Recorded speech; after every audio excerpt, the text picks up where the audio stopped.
C'est en plein cœur des Vosges, à Xon-Rue-Longemer, que nous posons notre caméra cette semaine. Les Jardins de Sophie est une maison qui, au fil du temps, s'est construit une solide réputation. Et la cuisine du chef Hervé Kuhn n'y est pas pour rien. En effet, l'enfant du cru s'est formé aux côtés du chef étoilé Régis Marcon avant de revenir dans la montagne vosgienne. Il suit son instinct et ses envies. Son approche de l'art culinaire et sa sensibilité lui ont permis de hisser l'établissement parmi les tables les plus réputées en Lorraine. Comme à son habitude, Hervé a voulu nous faire plaisir. En entrée, il est parti sur une soupe aux cailloux. Je me pose beaucoup de questions d'ailleurs. Pour le plat, ça sera du pigeon. Et en dessert, un soufflé rhum banane. On le rejoint immédiatement.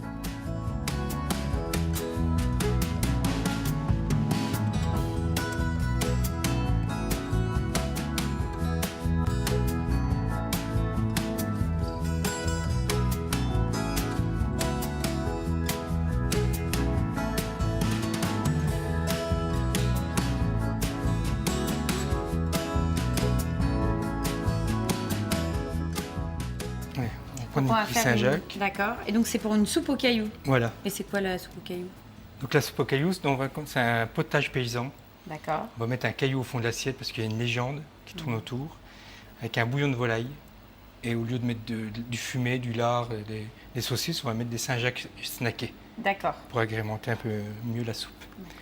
Donc c'est des coquilles fraîches. Donc on prend juste un couteau, on racle bien le long du couvercle. D'accord. Et on ouvre. Voilà. Après, on prend une cuillère. Tu as vu ça la sortir. Et c'est quoi cette légende? C'est une soupe d'ici? Voilà, c'est lorrain, c'est un moine qui faisait village par village et il s'arrêtait dans les fermes pour pouvoir déjeuner ou dîner.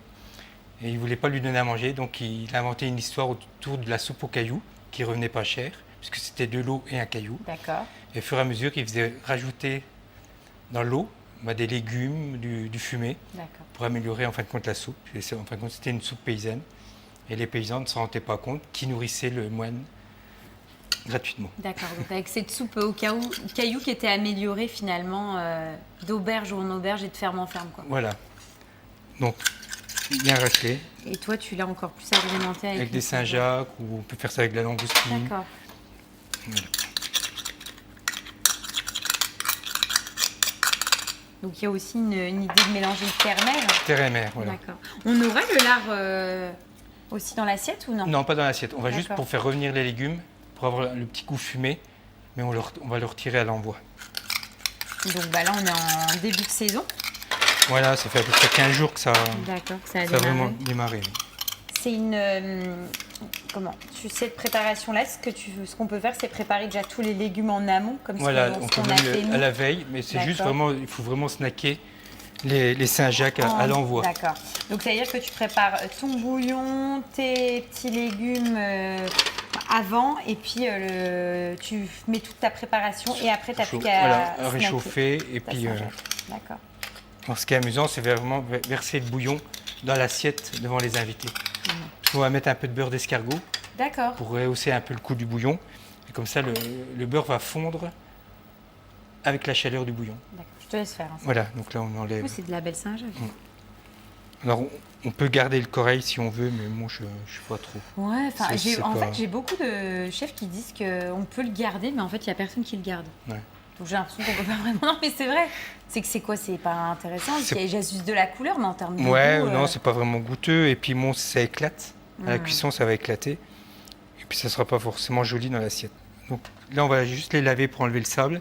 Et après, on pourra les snacker directement. Ça marche. Pendant ce temps, qu'est-ce qu'on fait? On s'occupe du lard? Voilà, on va couper 3-4 morceaux. On va faire un peu griller. Donc là, tu veux vraiment apporter juste le goût du lard au légumes. Fumé, voilà.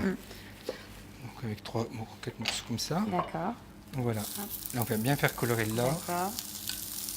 Donc tu t'attends une belle coloration et seulement après tu rajouteras tes légumes. Les légumes. Là, puis on va tapisser le fond de la casserole avec la graisse du lard. Pour vraiment avoir capté tout le goût. Donc là, ils sont bien colorés. D'accord, donc tu les retournes. On les retourne. Puis on va un peu tapisser le fond de la casserole avec le gras. On va encore laisser colorer du côté là et après on va remettre les légumes et le bouillon. D'accord. On va laisser frémir pour continuer la cuisson des légumes. Et tu vas cuire pendant combien de temps justement les petits légumes là? Là il y a juste 3-4 minutes. Les remettre à température et que ça infuse avec le voilà, bouillon. et puis terminer la cuisson parce qu'on a bien laissé croquant. Et là, au niveau des légumes, t'es parti donc sur quoi? Carottes, pommes de terre, chou-fleur, poireaux. Chou, Ah oui, chou chou et vert, poireaux. poireau et céleri. D'accord. Ah oui, et céleri. Moi, c'est un potage cultivateur tout simple. Oui, on est vraiment sur les légumes de saison. Voilà, oui. Donc là, ils sont bien colorés. On va Et là, pouvoir rajouter les d'accord. légumes.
On y va en route. Voilà.